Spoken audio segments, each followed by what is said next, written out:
Welcome back, Rage Nation. Got myself Pete here. That's not really exciting. You got Senior Dixon. I don't think that's appropriate. And you got Monsieur Leopard. Explorers deserved it. No. Absolutely. I was disgusted. I cannot believe they've done this. Why is wacky? Why is that good? It's just nonsense. I disagree on that. That's not possible. We're getting the band back together. We're on a mission. Yeah. Now we've got a whole new list of things to complain about. Welcome back, Rage Nation. We are at it again. Got myself Pete here with my boy Dixon. Dixon, how's it going? Howdy. Dude, you gave me some of the best news, and you gave them to me in the middle of my demo. Yeah. I was just kind of popping around the Discord, and all of a sudden Edic was like, "Oh, by the way, check this out." Got Loki Bryn on as well. Good to see you, Loki. And welcome back. The GG Gaining Grounds 4 dropped today as far as being released. Yep. And I tell you what, good changes, my friend. Good changes in this one. I am I'm shook because they removed most of the killing. Like, yeah, I think Guard the Stash is quote unquote the killing mission now, and it's still you don't really need to kill that much. Yeah, the time of killers is over, and the time of schemers has come upon us here.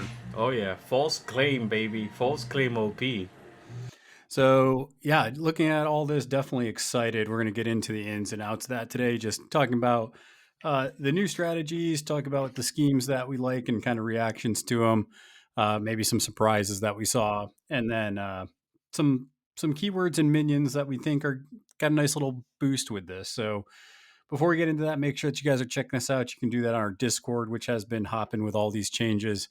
Lots of conversations, lots of newbies asking questions, lots of pros that are, talking about some of the fun things they're going to do in this Gaining Grounds 4. And then you can also check us out on Twitter.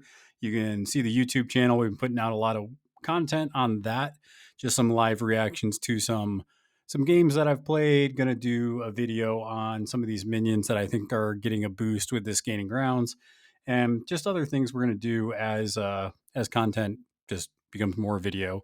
So be on the lookout for that. Subscribe to that. And if you want to support what we're doing with all of this, make sure that you do that through patreon.com/RageQuitWire, where you can be a patron for as little as $1. You get to be on the live recordings. You can chat questions while we're recording. You also get early access to the episodes. And we do kind of quarterly giveaways where sometimes we'll have models or boxes that we just give to the patrons. Sending out a couple of stickers to the some of the patrons this month. So it'll be fun for them to get that. And then you can also support us directly through Weird Store. You can do that through Give Us Your Money, Please. Thank you, weird.com/RageQuitWire. And a little bit of that kicks back to the podcast. So that being said, I think the biggest complaint with this Gaining Grounds is specifically people that have been playing pretty consistently over this past year. It's been a very grindy, I'm going to build a very hard to kill list and I'm going to sit on these points and you have to try to get through my brick wall while I try to chip down yours. So, and to clarify, you mean GG3? Yes. That problem with GG3 was, and yeah. I agree with you. Yeah, it basically just became a giant like slugfest where, we were starting to see, especially in cursed objects, there was a lot of double master lists with very small amount of models that could get curse tokens in GG3. A lot of the schemes were built around killing, and even the interact strategy, Carve a Path in Gaining Grounds 3, you could do that even while engaged. So a lot of your typical schemers with like Don't Mind Me, that didn't even matter. So we really didn't see a lot of that in Gaining Grounds 3. But man, oh man, did we get some changes on this one, Dixon? Yeah, I gotta say, I heard that I want to expand a little bit on that. Don't Mind Me was infuriating at one point because it did not matter for like 90% of the stuff. It was actually harder to find a reason where Don't Mind Me was great, and that was weird. Yeah, literally didn't matter. I mean, there was a couple times I think throughout the GG where I had a Don't Mind Me model that was engaged, and I was like, oh, I can actually disengage and still interact and all this stuff, and that came up a couple times when I was playing Nelly, but yeah, that was about it. Yeah, I literally I can only think of one in the last like 8 months in our games. Yeah. When I used a bookkeeper that disengaged and then interacted. Yep. When we were playing that. I don't know if you remember that. Yeah, the newsie was trying to run him down, and I made you disengage, and I was all excited, and you're like, but he has Don't Mind Me, and that was the one time it came up. And literally, exactly, it's so rare that moment became memorable because it was that rare in GG3. Yeah, so let's go ahead and, let's just jump right into this. So the strategies, we only have one. So actually, I'm going to say kind of two, but we have one that's coming back. So people that have played in previous seasons or Henchman Hardcore are going to notice that Plant Explosive is back. I don't know if you're happy. I don't know if you like Plant Explosives, Dixon, but I'm fine with that one. So reading through it, this is what I wrote in my notes. Do you want us to go into our notes already, or let's just start kind of grinding through these a bit, just talking what we think. So what I wrote, plant explosives. There's only 5 bombs total. You have to plant 4, and they have to stay on the table for you to win all 4 points. And there's no way to get more. Like, if they get removed somehow by killing the model, and there's nobody within 3, it's huge. So kidnapping models becomes like super important in this mission.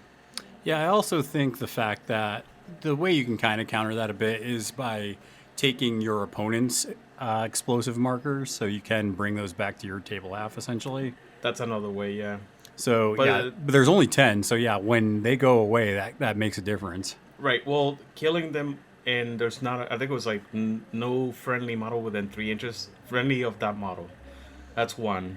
And so basically burying them, you can bury them, you can kidnap them, you can obey them away, lure. Yeah, I was looking at that. It's actually, so if a model's killed and the opposing crew is within 3 of the killed model, it gains the token. So it's not even a friendly that gains it. It goes to the opponent. So it's any model within 3. So basically you have to kill them when they're by themselves. It says a model in the opposing crew within 3. So it is friendly then. Yeah, I mean, let me just read it. I've got it's kind of worded a little weird. But yeah, the general gist of it is isolate and kill, because you don't get more explosive tokens. You have to get them from the enemy. Yep. So, and I mean, people played this one before, so I think it's a pretty interesting strategy. I don't have any problems with it. I do like stealing your opponent's explosive markers. So you do have to be kind of careful where you lay those down, and you can't lay them down like in a cluster. They have to be 6 inches away from each other. So it's kind of a problem for some bubble crews. Oh yeah, it also deployment. I can see corner deployment being even a bigger issue. So you have to get like a fast crew that can scheme a lot. Yeah, and I think we're going to see that theme with a lot of these strategies and schemes, where mobility, I think, is going to be king in most of these pools that we're going to see in this GG. I don't have a lot to say about Plant Explosives. It's just good. It's good to see it back. It's kind of like Turf War, where when you see it pop up in a gaining grounds, you're just like, yeah, this feels right. Yeah. This is a good one. And literally, that was the one that I wrote the most about. It was just that. It's like, wow, there's a very limited amount of markers.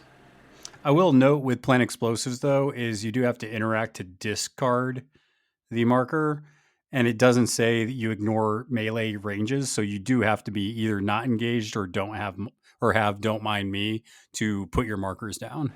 Yeah, and I even opened up a list of like how many models with Don't Mind Me it were. They're not obviously all in my top 5 models that gain potential, but I got 2 of them there. Yeah. Yeah, we'll definitely get into that at the end of this after we're done running down it. Dixon, I got to give you some kudos here, though, because moving on to Raid the Vaults. Yeah. This was your fix for Guard the Stash. I'm so glad. Like, I don't know if they listened to the podcast, but thank you, because it was like literally the exact change. I was like, make it count more. Yeah, so those that don't remember what Dixon said, basically for guard the stash, you get points if you have more models around either the middle markers or the markers in your enemy's kind of deployment area, or they're half the board. And Dixon's argument was like, okay, why don't we make the far ones worth more? That way, if you're engaging the harder, stash markers, you get 2 VPs for that, and then you get one if you control the middle one. And that's basically the change they made for Raid the Vault. It's exactly like Guard the Stash, except for you get 2 VPs if you're on the back strategy markers. And I love that they actually specify why they didn't change Guard the Stash. They want Guard the Stash to stay the same because it's an option for GG All. So like, there's players out there that actually play GG All and just let it loose. Yep. Yeah, and I'm fine with that. It's Guard the Stash kind of had its own, feel to it, but Raid the Vault, it's very similar. But this is the one where it's like, this is kind of going to be your killy strategy because you're sitting on a point and you have to outlast your opponent. So, though you do get more points for the back marker, so that does open up very mobile crews to just go and be kind of on your opponent's half of the board. Yeah, this is actually I immediately thought of Ambrose when I read. Yeah, because I was like, so how would I change my list? And I remember the list that Ambrose had with the 2 silhouettes in First Mate, and I could think, because I can hold the front with like the emissary and the Kurgan. Yeah. So I like that. I like that idea. Okay. Yeah, so I'm good with that one. That one's a nice little mix up from the other, because honestly, the strategies here are very interact scheming heavy. So it's nice to have this one kind of as your, all right, let's sit and kind of brawl a little bit or not. And now the other ones are kind of a little more intensive with your interacts. So what do you think of Cloak and Dagger, Dixon? Kind of what do you think of it, and what is it generally? I'll let you explain this one. So basically, you have to get intel markers, right? Yep. And you have to get markers, if I remember correctly, you have to have more than the VPs that you score at the end of the turn, right? Yeah, you basically discard them. So you interact with the strategy markers, then I think there's 4 of them on the center line. Right. And when you interact with them, you get an intel on your model, but then your opponent either, I think it's a push or a place. Place. It's a place. 4 inches. Anywhere within. So it's not completely. It's just anywhere within 4. And it's crazy because it's like a back and forth. It's like you can't double interact. Yeah, unless you did like, okay, I'm going to interact, they place it 4, then I have to leap, and then I interact again, then they place it again. Exactly. So, okay, so in that sense, you're right. You can double interact with models like that.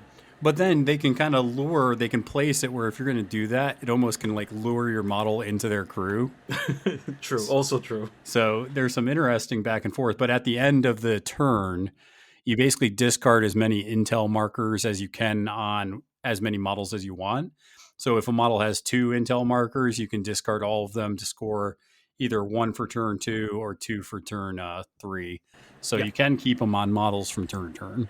Yeah, but it's not easy. Like, you're definitely gonna be playing a kind of similar way that you play Carve a Path. So this is probably gonna be your new Carve a Path. Maybe. Yeah. You can also steal intel markers from models. Yeah, I forgot about. Yes, you're right. You can steal them. Do they have the limitation? Because I remember the ignoring. Yeah, you can take 1 ignoring that model's engagement range. So yeah. Yeah, this one you can ignore it as far as taking it from a model, but if you take the interacting, you cannot take another one. Yeah, because until the end phase, the target may not take an intel token again from that model.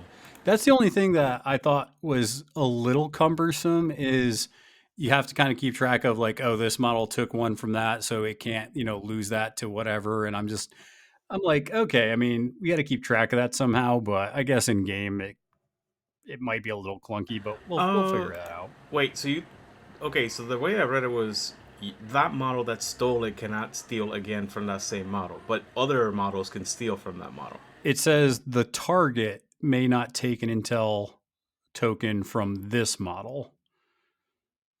So it's saying like I took it from that model now can't take it back from me. Is the way I read that. Interesting. I'm gonna have to read this more carefully later. There's a little bit intensive for that. I think that's the way that's worded. Because like I said, it says, we'll just kind of go through the whole thing again there. It says that it can interact action targeting an enemy model to take one of the target's intel tokens, ignoring the engagement range. Until the end phase, the target may not take an intel token from this model. So it's saying the model that you took it from can't take it back from you. Oh, okay. So you can take multiple interact actions on the same model. It's just that the model that you took the interact action on cannot take it back. Yeah. Oh, that's crazy. So you would have to get other models to come in and steal the intel, token from that model. Oh my lord. Okay. Yeah. So it's kind of interesting, and I can see some reasons why they did it. Maybe I don't know. Maybe the playtesters had some weird interactions where it caused some problems. Okay. I'll pick it up when you throw it down. I'm still a little bit confused. I'm gonna read it more detailed, like multiple times to get, the translation going in my head. But it is awesome and cool that we have a different scheme mission now. Yeah, and I just like the idea of going in and stealing somebody's intelligence and then just leaping out and going away. That is also true. Like, that's you'll hilarious. never catch me, copper, ha, and then run away. Dude, that's gonna be hilarious. Just like hop, grab. Where are you gonna put the markers? You can't put them in the deployment zone, right? All right, I'm gonna try to see if somebody wants to play this mission first. Yeah, it's definitely going to be fun and interesting to see how that one plays out. Oh yeah. I do like the idea of Cloak and Dagger. Oh my God, Bryn. Loki Bryn's a monster. He's like Mr. Tan, and that's where you put him. Yeah. Well, let me also add, because he actually brought something by saying Mr. Tan and reminded me, chatty models. Now chatty models actually went up in value. Oh, people said Zip's going to be a monster. Yep. Anything that has chatty now, the value just went like insane. I didn't even put them in my list, but because of the Tan and Common, I gotta start looking into that. Yeah, not many models have chatty, but the ones that do, it's gold for this kind of situation. You got one of the best chatty models in the game right now, the White Rabbit Cove. Nice. Yeah. And Zip. Yeah. Yeah, Nellie's going to be a monster again. People Lord. have forgotten about Nellie, but they shouldn't have. People have forgotten what they shouldn't have forgotten.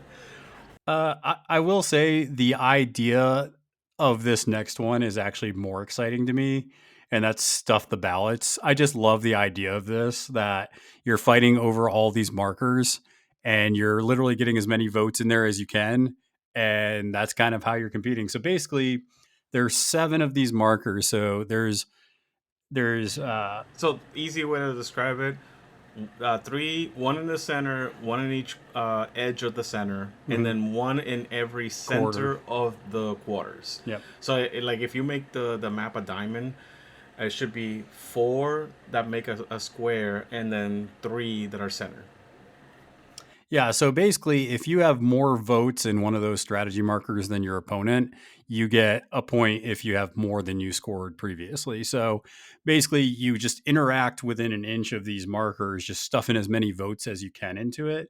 However, once it reaches 6, it zeroes out. So if you stuff the box too much, it zeroes out. So you can be fighting like, we both have 2 in this poll, and then one has 3, and I'm like, you want to know what? I'd rather neither of us score it, so I throw another one in there, and it clears out to 0.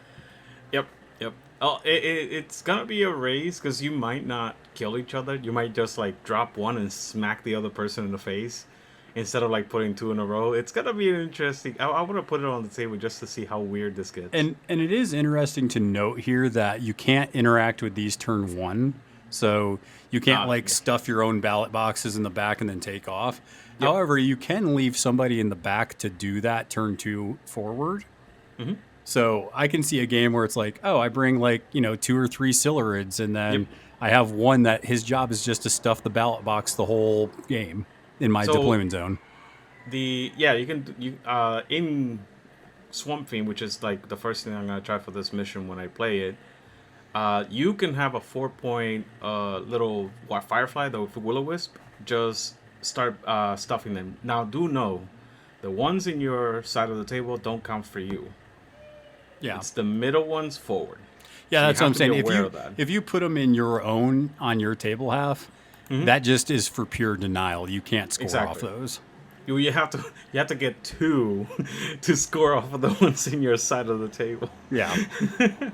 Yeah. So you just kind of put 2 in there, and I mean, if you have the AP, you could just throw 3 in there and just be like, all right, you got to put it 3 in there just to get it to 0, and then 1 more to score it. I mean, Yep. if you have the AP efficiency, you could probably do that. But that's why this is so interesting, because you have some crews that are so efficient with the number of APs they get that those crews are going to be so good in this gaining grounds. Yes. Yeah, I like the comment. He didn't change his name on the chat, but like he put Seamus over the halfway line has a bonus 4th AP to teleport, chuck 3 boats in, and blow you away.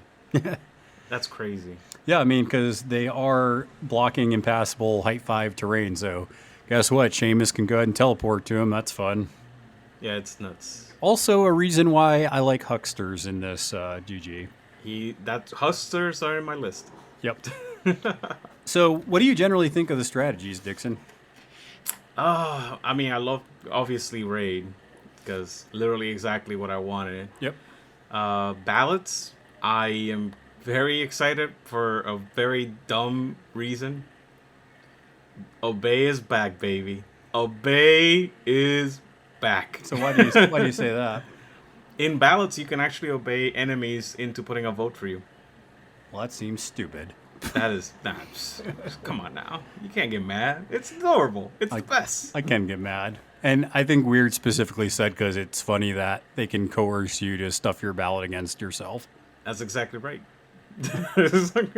Vote against your best interest. Also, significant totems are going to be very good in this edition. They have a purpose again, so good job. Oh, that's so funny. Yep. So I'm excited. You get man. criers now with Obey. Yeah. So they can send a model that's 6 points and not expect to get obeyed. That's crazy. Yeah, this is going to be a good one. It is very interacting heavy though, and that can be. So I was thinking about Somer into these strategies, and some of them can be tough because I feel like Somer still doesn't want to spread out a ton. Like you can spread out, but it's kind of more of it's just a bigger bubble. Like it just allows you to flex more. So I was looking at these and I'm like, okay, raid the vault. Somer can do that. Somer can probably do some like cloak and daggerish stuff, but he really wants to fight around the middle. So some of these might test out his new keyword pretty good. I'm kind of excited to see what Big Hat's going to do with these new strats. You have a lot of schemes that drop scheme markers. I was going to say the schemes kind of make up for it. Yeah. That being said, there's also one more thing that I thought about. Oh, Zip 2. Zip 2 with the sneaky interact. Yeah. Yeah, that's going to also come into fact too. Yeah. Kevin brought up a good point in the chat talking about Terra's going to be back. Yeah, Terra 1 is going to be a monster again. Yeah. There's like a whole bunch of forgotten models and masters that are going to come back. Yeah, and that's the great thing about gaining ground switches is that when you switch it up like this, it's like, oh my goodness, this master just became a monster. Yep, absolutely. Loki says Chi and Gon is gonna be awesome, and I'm like, I mean, they were still good. They didn't. Yeah. When did exactly Chi and Gon? There were stop being so awesome? many Chi and Gong players in Houston. It was ridiculous. It was annoying. He did say still. Okay, he did say still. That's true. Yeah. I just didn't notice it. I'm sorry. Reading's not our strong point, Loki Bird. It You got is to realize definitely that. mine. What do you think I have to I don't. reread all this I was stuff? gonna say you're at least bilingual. I don't have an excuse besides just my own ignorance. All right. Well, let's get another thing before we get to the models. General changes. There's only one big one. It's summon models now get a summon token, even if they don't get a summon upgrade. I mean, yeah. Even if they don't get a summon upgrade, or even if they get a normal upgrade. Like before, somebody said that the big hat models that were summoned didn't count as summon models. Yeah, because they didn't have a summoned upgrade or a token, but they clarified that. So now it's strictly if you're summoned and you didn't get a summon upgrade, you get a token regardless of. Yeah, and looking at before we get into kind of some of these models, I do want to hit up these schemes because I mean most of these have been around before, but there are probably about I don't know 4 or 5 new ones. So I'll just kind of I'm not going to read through what each one is. I'm just going to kind of read through them all, and then we'll kind of just talk about generally what we think. So they brought Let Them Bleed back. They have deathbeds, power ritual, in your face, deliver a message, outflank, hold up their forces, espionage, sweating bullets, information overload, take prisoner, protected territory, and ensnare. So, off of the ones that came back, Dixon, which ones are the ones that you're like, yes, I'm glad they brought this back? Uh, it's kind of hard to say. I've always been a fan of deliver a message. So deathbeds and deliver a message. I'm happy that it's back. In your face staying but changing is kind of weird. How did they change it?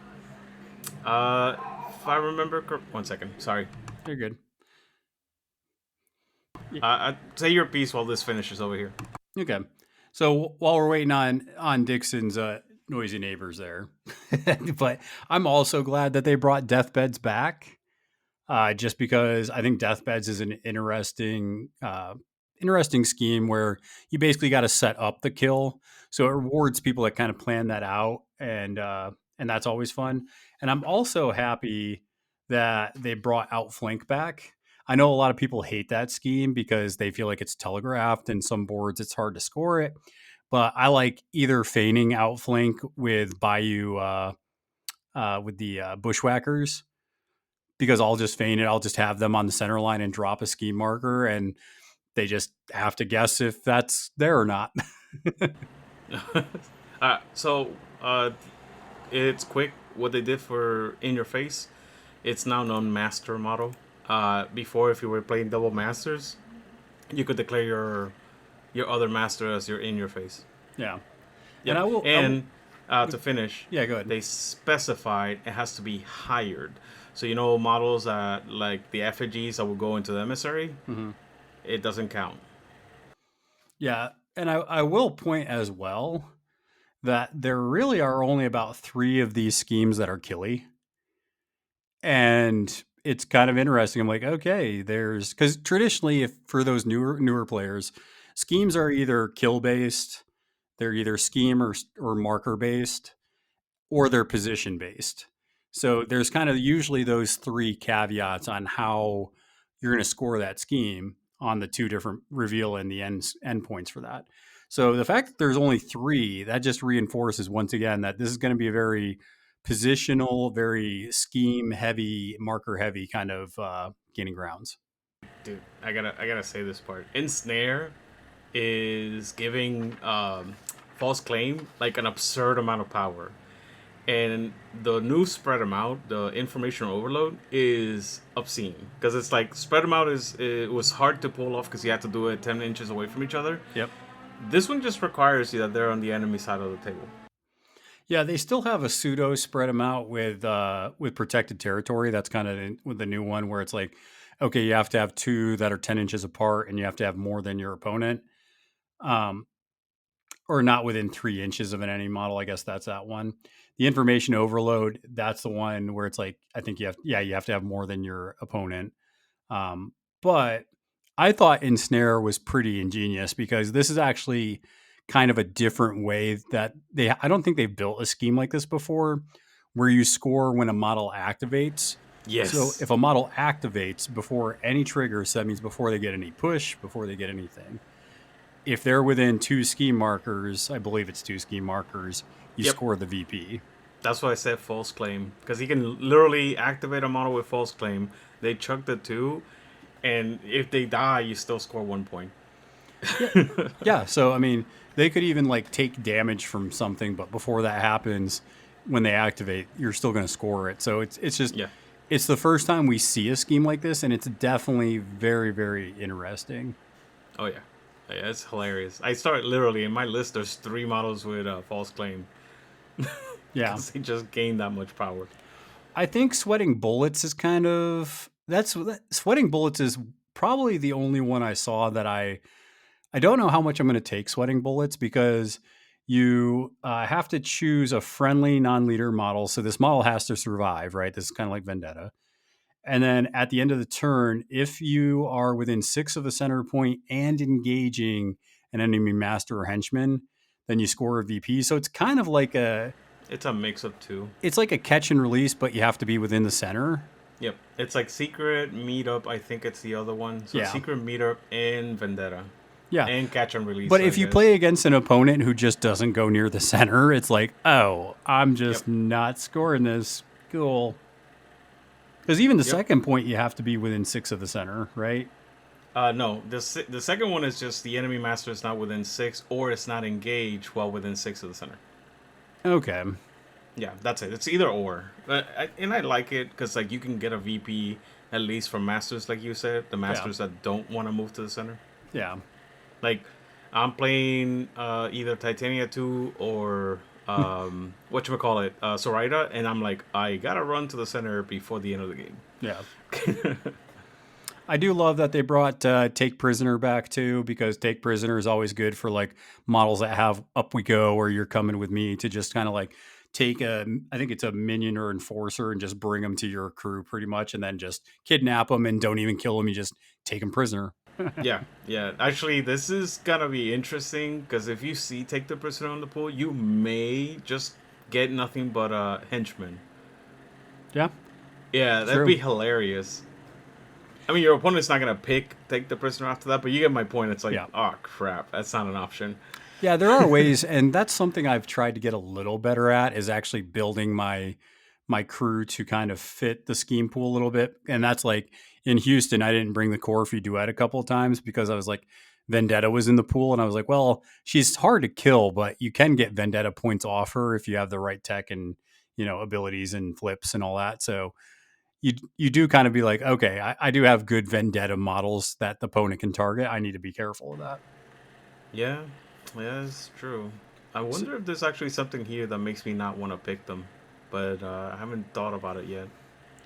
Yeah, and the new schemes seem pretty cool. There's some good old ones in here. I'm not going to go through all of them, but just going through them, there's just a ton of just you put scheme markers to score points. Yep.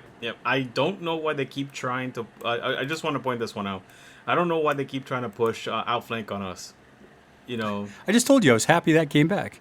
No. What was it? I think you're wrong. Let me put it that way. What is it called? Like, stop making fetch happen. Yeah, stop making outflank happen. Dang it! Stop trying to make it happen. What don't you like about outflank? I mean, you like it because you like to play bushwhackers. I hate it because I hate playing against bushwhackers. I mean, so you have to have 2 models within 3 of where the center line meets the table edge. And at least one of them is within 3 inches of a friendly scheme marker. Yeah, they made it easier. Because, like, before each model They both had to. Yeah. So, like, that's it. That's all they changed. I just hate this thing because it's just, like, it is what's the word when you, like, can see it coming a mile away? It's telegraph. This shit is telegraph. Yeah. From, like, 1,000 leagues. He's like, oh, okay, yeah. But there's some crews that can score it easy, and it's like, okay, are you going to come over here and deal with this? And now you're out of position. So, and I've had models come over and try to deal with bushwhackers, and then I just drop a soulstone miner on top of them and kill whatever little crappy thing they sent over to kill it. Yep.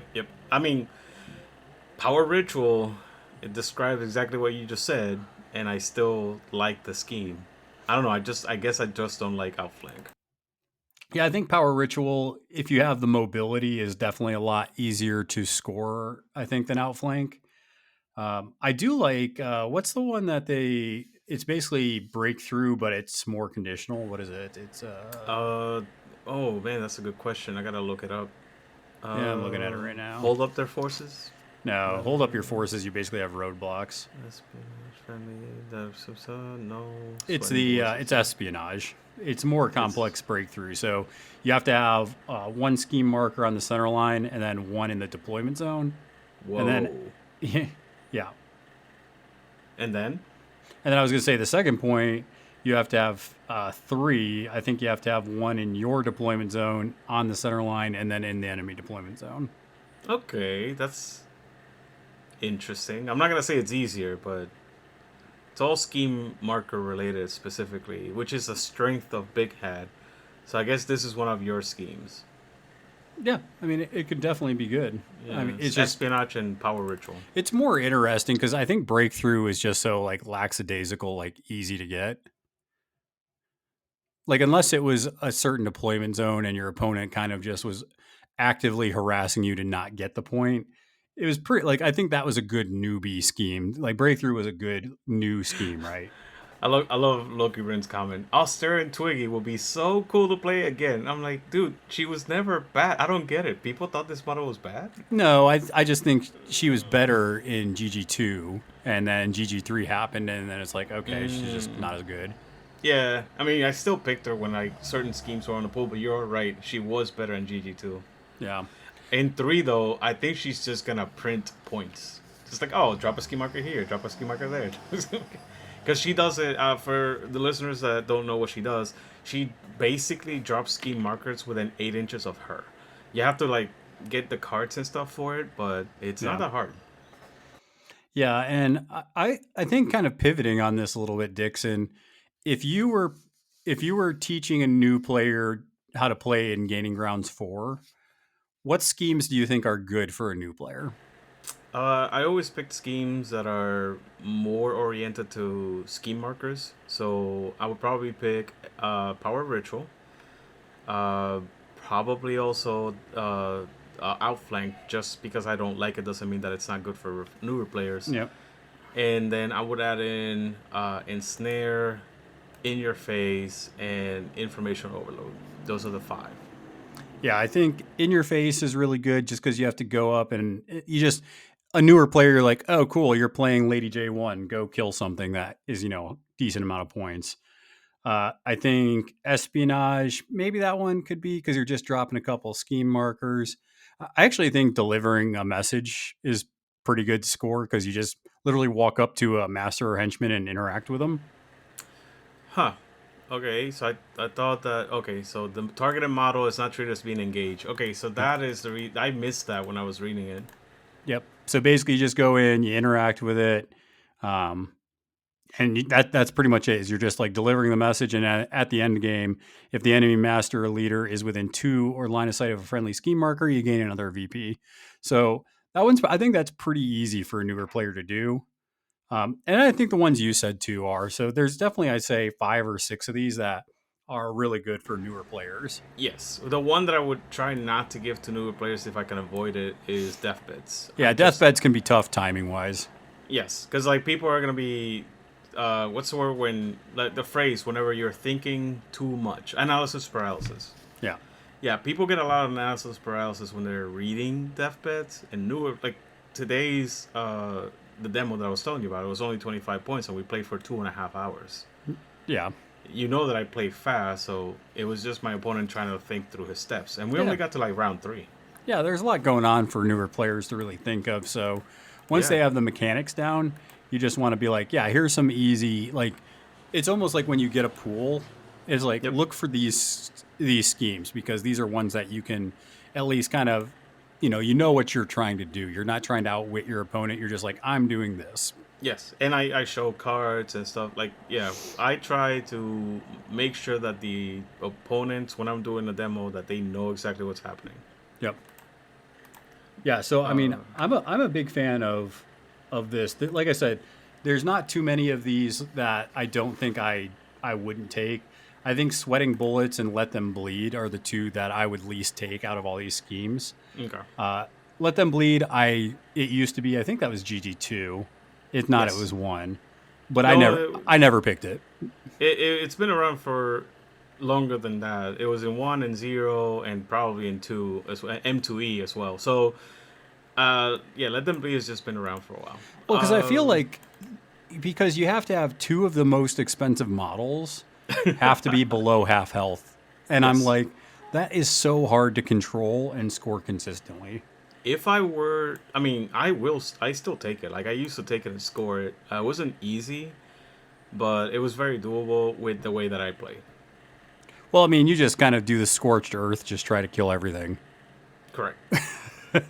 I have like 4 models that are going to fight your Dixon's entire crew. Dixon's a headhunter, so Yeah, well, no, but like it's specific. Like we've seen it. It's a very specific type. It's like I have like 4 models that are gonna fight the entire enemy crew, and then there's like 1 or 2 models in the back just like doing points and schemes.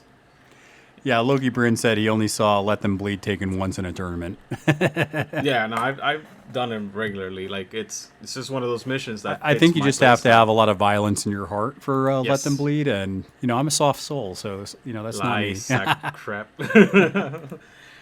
I'm more of a scalpel. That's why I like deathbeds. Yeah. Well, I want to talk about the models that we were thinking about when we were doing this, because I think this is just gonna give an image to our listeners of what we mean when Yeah. we're talking about these schemes. Yeah, so what I want to do first, though, so we did have a question from Photon, who I believe Oh, is okay. at work. Gotcha. But because Photon is a patron, I did want to get this out there. So Photon did ask, what keywords do you think we'll be seeing a lot more in this GG4? So what are some keywords where you're like, oh yeah, we're going to see a lot of this, a lot of that? Journalists, 1,000%. This is Nellie's cookbook. Like literally, she's gonna cook. Yeah, I think Nelly. I think we're going to see a lot of performers with Colette, including Colette 1. Yeah. I think we're going to see. I just had him in my mind. Why did I just blank on that? Arcanist, not Bayou. Okay, so we got the MSU. Lucius. I think Lucius is another one that you'll see more. We got MSU. We got Lucius's Mimic and Elite actually are gonna come in hand, because there's like 2 models in Elite that are really good for scoring schemes and stuff. Yep. There's McCabe. McCabe is coming like harder now than before, because now he doesn't even have to stand and fight. He can just use his mobility. So Horse McCabe is gonna be better. And this is actually what I was telling my local Trevor that I play a lot of Malifaux with here in Kansas. He picked up Anya, and I was like, dude, if they swing heavy into schemes, Anya's going to be a beast again. And Anya, that's another keyword that we're gonna have to look into, because Anya drops scheme markers at range. Yeah, and she punishes people, right? So it's not even just dropping that. It's like so much hazardous terrain as well that it's just brutal. Models that change, like Subversion, I think it's called, or Subterfuge, is an ability that whenever somebody drops a scheme marker, you can discard a card to drop one of yours instead. That's gonna be big. That's the reason why I was like, if we start talking about the models like that, for example, I said Hucksters, False Witnesses, and Union Miners are gonna come back stronger because they have false claim. So, what do you think about that? Models with false claim. Yeah, false claim's just going to be good, right? I mean, and I'm going to put out a video for YouTube on just minions that I think are going to boost from this GG. Mm-hmm. And I did put Hucksters as one of those because not only that, they have Secret Passage. Yes. So that's they're huge. able to teleport around the board as well. Yeah, so McCabe Horse Guy makes that easier, and McCabe Horse Guy also has Right With Me and Movement 7. I also That's think you're just insane. going to see him out of keyword more. The Huckster? Yes. Yeah, because he's a 10 Thunders model. Why wouldn't you see a 10 Thunders model out of keyword? I don't know. Yep. I thought a couple other models that I think are just going to be super good in this GG. I think Prospectors for Outcasts are going to be amazing. Yes, they're not as good as, say, your Smugglers. Smugglers are going to go nuts. But yes, they're great. Lamplighters. That's another one that I was like thinking about going, holy crap, this is going to get out of hand. What do you like about the Lamplighters? they still do interact at range, so you can still interact at range from the lamps. Yeah. Yeah, so you can like drop a dim lamp like nearby a voting ballot or stuff like that. One of the markers in Cloak and Dagger. Yeah, they're gonna go ham. Yeah. I also said that this is the gaining grounds where I get to play my Rooster Riders again. Oh my god, that's true. They're speed 7 in Reckless. Yeah, so Speed 7 just running up. They're going to be stuffing ballot boxes. They're going to be moving explosives. They're going to be killing scheme runners. I wonder how many people are going to actually try to go the inverse, and instead of going heavy into scheming, they're going to try to kill the schemers before they get points. I think that's still a thing. I think that's why, I think we're going to see more minions, just because it's going to be more mobile, and you actually can do some of the interacting turn 1 to set up VPs. Yes. So I think we're going to see more minions that are squishy, but I think we're still going to see people like the First Mate. We're still going to see people that can, like young Nephilim, I think are squishy, or they're good at killing squishy scheme runners, and they're good enough at scheming that they're really good.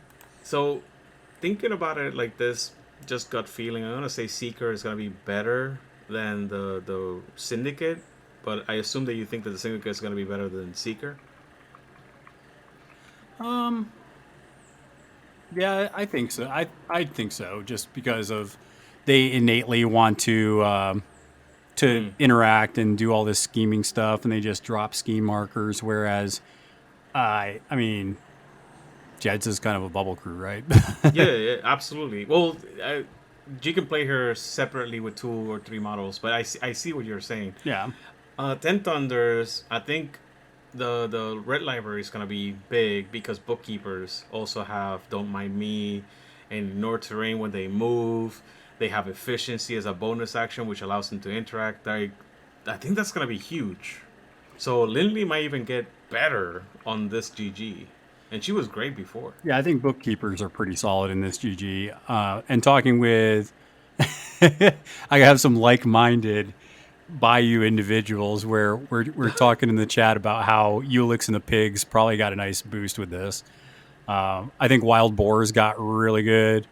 I think Ulix 1 is probably better than Ulix 2 in this GG. It's just my hot opinion. I know. Actually, I don't even know if you have Ulix 1 games. Have you played him before?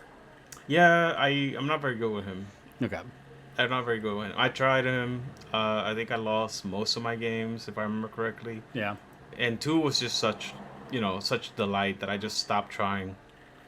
Yeah. I can tell you from having a decent amount of games with him that just the sheer just growing up, pooping out pigs, and and then dying and dropping scheme markers it's good. Eventually, you overcome whatever the enemy can do. Ooh, removing scheme markers. Bayou, the upgrade. Oh, yeah. Yo, I think MVP in Bayou is going to be the... to just finish my thought. Yeah. I think in Bayou, the MVP is going to be the emissary with that upgrade. Well, not only that, but think about how many of Somer's models in Big Hat just remove scheme markers. Yeah, absolutely. But, that's what I'm saying. Even if you don't play Summer, I think the Bayou emissary with the upgrade is just going to be gangbusters in this edition. Yeah, I mean, I don't think you need the upgrade on that model, but I would definitely have it on at least one model. That's fair. That's true. You just throw it on Zip, and Zip can just go clear him out himself. Oh my god, that's so great. That's so great. Let's see here. So, Loki Bryn had a question about Parker. Do you think Parker is decent in this? Yeah, same reasoning that I said for the upgrades in Bayou. Parker 1 just gets soul stones, if I remember correctly, from ski markers. Yeah, he can. Yeah, so that's gross. Yeah, I think Bandit's probably okay. I actually was listening to Jim talk on a couple of podcasts, and he's kind of putting a mini campaign out there to get Bandit maybe reworked a little bit, because some of their minions are what you may call lackluster. Yeah. I'm Mr. Kevin. I do not believe that investigators will ever see the light of day without a buff. But they're so fun. They're fun-looking models, man. They are fantastic-looking models, and they suck so hard. Don't you so many sully times. Kevin's good name by saying investigators are crap. Dude, it's like a combination of a couple of things. They're like just so close. But yeah, they need a buff. Uh, let's see here. I actually see some spots where, just to name a couple other ones that I was pretty excited about. I think test subjects. I can run those out again. Yep. Silurids. You and I talked about Silurids are obviously great again. Oh yeah. You could probably slam 3 of those on the table and have a good time. Yeah, you might not actually need the first mate anymore. Yeah, maybe. I actually think Free Corpsman in Von Schill Mm-hmm. probably pretty good. Um, They're just solid minions. for one more point, if I remember correctly, you get the sniper dude. Yeah, you can get the scout. I think that would still be better. Yeah, it depends what you want to do. I like the Free Corpsman because you can take a point of damage to keep the upgrade. So Okay. literally, you can put the boots on them, and you can leap, take a point of damage, and then just keep going. Any other minions that you're excited about? I got a whole list of them here. Go for it. Like literally, mine were the 5 that I said: Lamplighter, Bookkeeper, Union Miners, False Witness, and Huckster. So I'm not going to spoil it because I'm actually going to do a video on this where I kind of list these out and talk about what I like. Yeah. But I will say that I have a crown next to one minion. And that crown belongs to the Gearlings. They're gonna get nerfed again. Maybe, but they're not nerfed right now. Yeah, no, for sure. Oh my god. Yeah, so while they're jamming in Puerto Rico there, the Gearlings just have so much mobility, and the schemes for dropping and positioning is so just be in this spot, have these markers in that right spot, and they're for a 5-stone minion, they're just so hard to deal with. Where I just think Gearlings are going to be supreme. Yeah, they're literally gonna just need a nerf. They're just gonna need a nerf. You think so? Huh? Oh, dude, like they were fine before when like killing was an option. Now that killing is not really an option, they're just gonna go crazy. I do wonder if mole men might be a thing in this GG. I do love a good mole man. Molemen, I gotta see again if they eat scheme markers easier, because you definitely get more teleportation. Yeah. Which can, like, you could just almost chain 2 mole men together and just have them go run a scheme together. Yeah, that's true. Or just surprise, here's, a huge bear, deal with it. That's a good point. Will we see the bear now that, things change? I mean, I think you will, like, if you play Marcus into Raid the Vaults, Mm-hmm. I think you'll still see them. That's what I'm saying. I think those fighty crews, that's their strategy, right? Yeah. Like, even if you don't have killy schemes, Raid the Vault is still your opportunity to be like, I'm going to kill. Yeah, I mean, I'm still gonna have a model like First Mate going into your deployment, so that's the you have reason to why I'm a little bit- so it's almost like you have to turn around and go deal with it, right? Yeah, and I'm gonna score points if you don't. Here's a fun new player story. I was the new player. This is like 3 years ago, and I was playing against one of my good friends, Scott. And he was playing Zip, and I was playing. What was I playing? I was playing something that wanted to fight. So I don't remember what it was, but I just remember I was sitting there and I'm getting ready to like punch Zip in the face, right? So I'm like, I'm here in the middle. Let's fight. And Zip's crew just flew over all my models and went to go score in the backfield. And I was just like, what? It's like, come back and fight me, you coward. Like, I was just so upset that he just flew away. And I was sitting there just looking at my models like, but I don't have anything to fight now. That's so funny. Because it takes a little bit to realize, like, wait, this game's not about killing? It's like, yeah. It doesn't have to be. And this Gaining Grounds reminds us that we don't have to kill. We can just go do our scheming. We don't have to kill each other. Yeah, I don't know if I ever told you this story, but just a quick thing. In V1, I remember giving demos where I would, like, kill my own models and still win the game just to, like, show... I was a different person back then. But like literally that was like, hey, see, I killed all of my own models and I still won the game, and they would be pissed. So don't do that, kids. Stay in school. Yeah, it opens up so much. I mean, just looking like we only have 3 people in the chat, But it's fun just seeing them kind of go back and forth. Like, hey, what about the Pigapult? Hey, what about Wong putting out scheme markers wherever he wants? And it's Yeah. just it's fun that people are now looking at this and just having a fresh kind of view on what they want to do into this new season. Oh yeah, I mean, Pigapult might actually be back specifically for certain schemes. You're like, okay, Pigapult just chucks a model 18 inches. I don't need the Pigapult for the rest of the game, and it scored me 2 VPs. Yeah, because essentially you could bring the Pigapult specifically in Stuff the Ballots. And then the Pigapult sits on one of those back objectives, strategies. It's shooting, it's maybe catapulting models, into different areas. And then once things kind of start to avoid it or move around it, you can just start stuffing votes in the ballot box.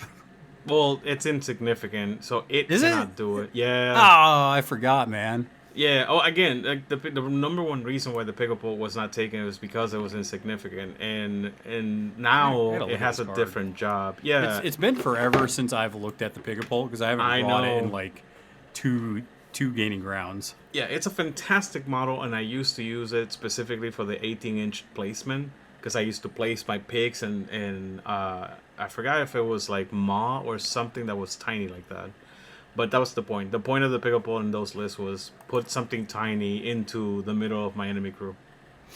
Yeah, you can do it Maul because she's size 2, but yeah, I've done it with plenty of masters where it's like, and now we're up the board.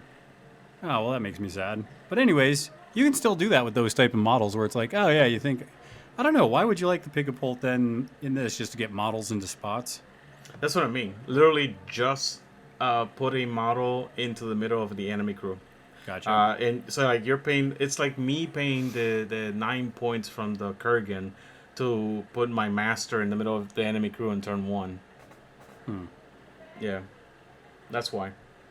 Also, piglets are really good. Oh, piglets are fantastic. Yeah. Anytime scheming becomes good, piglets are just amazing. They're just really good models. Yep. I'm trying to remember what it was that I did. I thought it was Ma, but like it was something, or probably it was Ma, and I was cheating because I didn't know that she was like size 2. Which now that piglets are able to scheme more, that actually makes me value the sow more now because the sow just kind of poops out piglets. Oh my god! So I'm you're kind of right. like, the sow might see some more table time now. You can actually just pop a piglet every turn and just use them to get all of your schemes. So that's 4 VP from an 8-point model. Yeah, there's no reason to not just poop out piglets. Wow, that's crazy. And you have to realize that for Ulick summoning piglets, you have to remove a scheme marker. So you can use that to deny your opponent their schemes as well. So you do that with the herder. I don't think the slop hauler does it, but he might. I don't use the slop hauler that much. But Dixon likes the slop hauler, so maybe I'll have to give I that do. a try. I love the Slop Hauler literally for the 3 things that I told you about. It's just, he's a great support model. He can travel with pigs. Like, it's a fantastic model. And randomly, he can pop out a piglet too.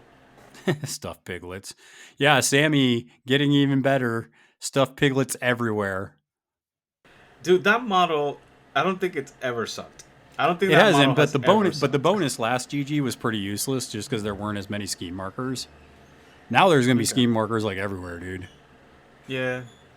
No, and again, her ability to like potentially just like bury somebody. Oh, that's gonna be so funny.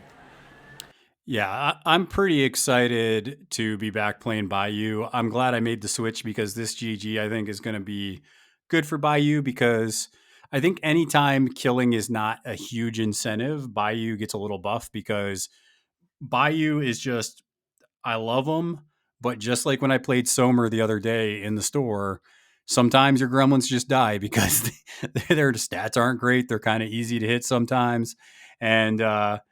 And yeah, Bayou Gremlins die. So anytime killing's not an incentive, I think that's a benefit to Bayou. And some of your fighty crews got a little nerf because now it's like, yeah, you can fight if you want, but is that going to score you points? Yeah, I still will keep them around because of raid. Raid is, still beat the crap out of each other. Yeah. I mean, because you can always go to the tried and true of, the best way to deny your opponent points is just to kill all their models. Also true. So it's something that you can still do. It's not something that's like, oh, you just like that's a thing though. Like you can still kill stuff, but GG3, this heavy schemers really struggled to be brought because it's like, oh, you're going to die to all these heavy hitters, and there's not that many schemes that focus on dropping scheme markers and all this. Silhouettes gain more value. That's always good, right? Yeah, I mean, I think so. So a lot of cool stuff going on with this, but I don't know, Dixon. What are your general thoughts, kind of after we sum that all up and kind of nerded out for a second? There's too much for my tiny brain. There's too many. Yeah, this one's going to go out quick just because I know people are excited to hear stuff about the new G, which I feel bad because Grizzled and I did that, and we did that Sandeep episode, and it kind of keeps getting pushed back because of Big Hat and now this. But I promise it'll be next week. Oh my god, dude! I'm telling you right now, this is great. I'm just so happy right now. But like, there's so much. There's just so much to go through. There is, because now you got to kind of reevaluate what you can bring and what's going to be good. And yeah, it's exciting to try this out for sure. So I think we're going to leave it there. This is going to be a quick one just to kind of get our general, just initial interpretation down and initial thoughts. And I think a lot of people are excited by this. I think Weird did a good job with this one. Yeah, no negative notes. I can't see something that I didn't find useful or good, or like everything was like on point. Yeah, it wasn't like last Gaining Grounds where I saw a public demo and I was like, what the F is this game? Oh, that's funny. So no public demos. That was good. Yep. All right. Well, I think with that being said, yeah, I think we're just going to leave it there. Make sure that you guys go ahead and flip cards, flip tables, and we'll talk to you all next time.